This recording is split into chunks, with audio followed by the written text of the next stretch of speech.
ಚಕ್ಲಿನ ಕೈಯಲ್ಲಿ ಇಟ್ಕೊಂಡು ಹಂಗೆ ಪ್ರೆಸ್ ಮಾಡಿದ್ರೆ ಪುಡಿ ಪುಡಿ ಆಗೋಗಬೇಕು.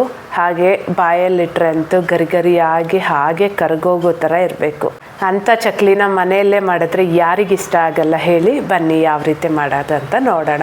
ಮೊದಲಿಗೆ ಸ್ಟವ್ ಮೇಲೆ ಒಂದು ಪಾತ್ರೆನ ಇಟ್ಕೊಂಡು 1 ಕಪ್ ಅಳತೆಯಲ್ಲಿ 2 ಕಪ್ಪಷ್ಟು ನೀರು ಹಾಗೆ 1 ಟೇಬಲ್ ಸ್ಪೂನಷ್ಟು ಬೆಣ್ಣೆ ಅಥವಾ ತುಪ್ಪನ ಸೇರಿಸ್ಕೋಬೋದು. ಈ ನೀರೆಲ್ಲ ಚೆನ್ನಾಗಿ ಕುದಿಯೋಕ್ಕೆ ಸ್ಟಾರ್ಟ್ ಆದಾಗ ನಾವು ನೀರು ತಗೊಂಡಿದ್ದ ಕಪ್ಪಲ್ಲೇ 1 ಕಪ್ಪಷ್ಟು ಚಿರೋಟಿ ರವೆನ ಹಾಕ್ಕೊತ ಉಂಡೆ ಕಟ್ಟದಿರ ಚೆನ್ನಾಗಿ ಮಿಕ್ಸ್ ಮಾಡ್ಕೋಬೇಕು. ಈ ರವೆ ಎಲ್ಲ ಒಂದು ಸ್ವಲ್ಪ 1-2 ನಿಮಿಷ ಮಿಕ್ಸ್ ಮಾಡ್ಕೊತಾ ಇದ್ದರೆ ಸಾಕು. ನೀರೆಲ್ಲ ಹೀರ್ಕೊಂಡು ತಳ ಬಿಡತ್ತೆ. ಈ ಟೈಮಲ್ಲಿ ಸ್ಟವ್ನ ಆಫ್ ಮಾಡಿಕೊಂಡು ಈ ಹಿಟ್ಟೆಲ್ಲ ಸ್ವಲ್ಪ ಬಿಸಿ ಇರೋವಾಗೇ ಬೇರೆ ಇಂಗ್ರೀಡಿಯೆಂಟ್ಸ್ ಎಲ್ಲ ಸೇರಿಸ್ಕೋಬೇಕು. ನಾವು ರವೆ ತೊಗೊಂಡಿದ್ವಲ್ಲ ಅದೇ ಕಪ್ಪಲ್ಲಿ 2 ಕಪ್ಪಷ್ಟು ಅಕ್ಕಿ ಹಿಟ್ಟನ್ನು ಸೇರಿಸ್ಕೊತಾ ಇದ್ದೀನಿ. ಹಾಗೆಯೇ 1 ಸ್ಪೂನಷ್ಟು ಜೀರಿಗೆ, 1 ಟೇಬಲ್ ಸ್ಪೂನಷ್ಟು ಅಚ್ಚ ಖಾರದ ಪುಡಿ, 3/4 ಸ್ಪೂನಷ್ಟು ಉಪ್ಪನ್ನು ಸೇರಿಸ್ಕೊತಾ ಇದ್ದೀನಿ. ಹಾಗೆ 1 ಟೇಬಲ್ ಸ್ಪೂನಷ್ಟು ಬಿಳಿ ಎಳ್ಳು, ಹಾಗೆ ಸ್ವಲ್ಪ ಹಿಂಗನ್ನು ಮಿಸ್ ಮಾಡಬೇಡಿ, ರುಚಿ ತುಂಬ ಚೆನ್ನಾಗಿರುತ್ತೆ. ಇದೆಲ್ಲ ಬಿಸಿ ಇರೋವಾಗಲೇ 1 ಸ್ಪೂನ್ ಸಹಾಯದಿಂದ ಚೆನ್ನಾಗಿ ಮಿಕ್ಸ್ ಮಾಡ್ಕೊತಾ ಇರಬೇಕು. ಅದೊಂದು ಸ್ವಲ್ಪ ಕೈಯಲ್ಲಿ ಮುಟ್ಟಕ್ಕಾಗುತ್ತೆ ಅನ್ನೋವಾಗ ಕೈಯಲ್ಲಿ ಸ್ವಲ್ಪ ಚೆನ್ನಾಗಿ ನಾದ್ಕೊತ ಮಿಕ್ಸ್ ಮಾಡ್ಕೋಬೇಕು. ಈ ಟೈಮಲ್ಲಿ ನೀರೇನು ಹಾಕಬೇಡಿ. ನೀರು ಅವಶ್ಯಕತೆ ಇದ್ದರೆ ಮಾತ್ರ ಕೊನೆಯಲ್ಲಿ ಹಾಕ್ಕೋಬೋದು. ನಾವು ತಗೊಂಡಿರೋ ಅಕ್ಕಿ ಹಿಟ್ಟಿನ ಮೇಲೆ ಡಿಪೆಂಡ್ ಆಗುತ್ತೆ ನೀರು ಎಷ್ಟು ಬೇಕು ಅಂತ. ಸೊ ನನಗಾದರೆ 1-2 ಟೇಬಲ್ ಸ್ಪೂನಷ್ಟು ಮಾತ್ರ ನೀರಿಡಿಸಿದೆ. ಈ ಹಿಟ್ಟೆಲ್ಲ ತುಂಬ ಗಟ್ಟಿಯಾಗೂ ಇಲ್ಲದೆ ಹಾಗಂತ ತುಂಬ ಸಾಫ್ಟಾಗೂ ಇರದೆ ಈ ರೀತಿ ವಿಡಿಯೋದಲ್ಲಿ ತೋರಿಸ್ತಾ ಇರೋ ಥರ ಸೆಮಿ ಸಾಫ್ಟಾಗಿರಬೇಕು. ನೆನಪಿರಲಿ, ಹಿಟ್ಟು ತುಂಬ ತೆಳುವಾದರೂ ಚಕ್ಲಿ ಗರಿಗರಿಯಾಗಿ ಬರಲ್ಲ. ಹಂಗಂತ ಹಿಟ್ಟು ತುಂಬ ಗಟ್ಟಿ ಆಗಿಬಿಟ್ರೆ ಚಕ್ಲಿ ಸಹ ಗಟ್ಟಿಯಾಗಿ ಬಂದುಬಿಡತ್ತೆ, ಚೆನ್ನಾಗಿರೋದಿಲ್ಲ.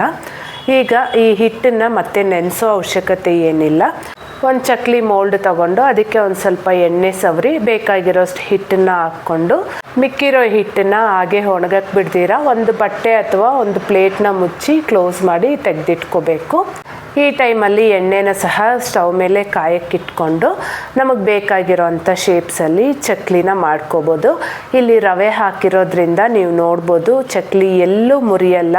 ಫಸ್ಟ್ ಟೈಮ್ ಟ್ರೈ ಮಾಡ್ತೀವಿ ಅನ್ನೋರು ಸಹ ಹ್ಯಾಪಿಯಾಗಿ ಟ್ರೈ ಮಾಡ್ಬೋದು. ರವೆ ಹಾಕಿರೋದ್ರಿಂದ ಚಕ್ಲಿ ರುಚಿ ಸಹ ತುಂಬಾ ಚೆನ್ನಾಗಿ ಬರುತ್ತೆ. ಚಕ್ಲಿನೆಲ್ಲ ಈ ರೀತಿ ಒತ್ಕೊಂಡಾದ್ಮೇಲೆ ಕೊನೆಯಲ್ಲಿ ಒಂದು ಸ್ವಲ್ಪ ಪ್ರೆಸ್ ಮಾಡಿ ಇಟ್ಟರೆ ಚಕ್ಲಿಯಲ್ಲೂ ಮುರಿದಿರ ಸಹ ಇರುತ್ತೆ. ನೋಡ್ತಾ ಇದ್ದೀರಲ್ಲ ಎಷ್ಟು ಪರ್ಫೆಕ್ಟಾಗಿ ಬಂದಿದೆ. ಈ ಕಡೆ ಎಣ್ಣೆ ಸಹ ಚೆನ್ನಾಗಿ ಕಾದಿದೆ. ಈಗ ಸ್ಟವ್ನ ಮೀಡಿಯಮ್ ಫ್ಲೇಮಲ್ಲಿ ಇಟ್ಕೊಂಡು ಚಕ್ಲಿನ ಹಾಕ್ಕೋಬೇಕು. ಚಕ್ಲಿನ ತುಂಬ ಹೈ ಫ್ಲೇಮಲ್ಲಿ ಇಟ್ಬಿಟ್ರೆ ಮೇಲೆ ಕಲರ್ ಚೇಂಜ್ ಆಗುತ್ತೆ, ಚಕ್ಲಿ ಒಳಗಡೆ ಬೆಂದಿರೋದಿಲ್ಲ. ಸೊ ಮೀಡಿಯಮ್ ಫ್ಲೇಮಲ್ಲೇ ಇಟ್ಕೊಂಡು ಈ ನೊರೆ ಎಲ್ಲ ಕಡಿಮೆ ಆಗೋವರೆಗೂ ಅವಾಗವಾಗ ಫ್ಲಿಪ್ ಮಾಡ್ಕೊತ ಚಕ್ಲಿನ ಚೆನ್ನಾಗಿ ಬೇಯಿಸ್ಕೋಬೇಕು. ಇದೆಲ್ಲ ಸ್ವಲ್ಪ ತಾಳ್ಮೆಯಿಂದ ಮಾಡಿಕೊಂಡ್ರೆ ಚೆನ್ನಾಗಿ ಬರುತ್ತೆ. ನೋಡ್ತಾ ಇದ್ದೀರಲ್ಲ ನೊರೆ ಎಲ್ಲ ಕಡಿಮೆ ಆಗಿದೆ. ಈಗ ಚಕ್ಲಿನ ತೆಗೆದಿಟ್ಕೊಂಡು ಮತ್ತೆ ನೆಕ್ಸ್ಟ್ ಬ್ಯಾಚ್ ಹಾಕೋವಾಗ ಎಣ್ಣೆ ಚೆನ್ನಾಗಿ ಬಿಸಿ ಆದಮೇಲೆ ಮಾತ್ರನೇ ಚಕ್ಲಿ ಹಾಕ್ಕೊಂಡ್ರೆ ಎಲ್ಲ ಬ್ಯಾಚ್ ಚಕ್ಲಿಗಳು ಗರಿಗರಿಯಾಗಿ ಬರುತ್ತೆ. ನೋಡಿದ್ರಲ್ಲ, ವಿಡಿಯೋ ಇಷ್ಟ ಆಗಿರುತ್ತೆ ಅಂದ್ಕೊತೀನಿ. ಇಷ್ಟ ಆಗಿದ್ದರೆ ಮಾತ್ರ ಮಿಸ್ ಮಾಡದೆ ವಿಡಿಯೋನ ಲೈಕ್ ಮಾಡಿ, ಹಾಗೆ ಚಾನಲ್ನ ಸಬ್ಸ್ಕ್ರೈಬ್ ಮಾಡೋದನ್ನು ಮರಿಬೇಡಿ. Thank you.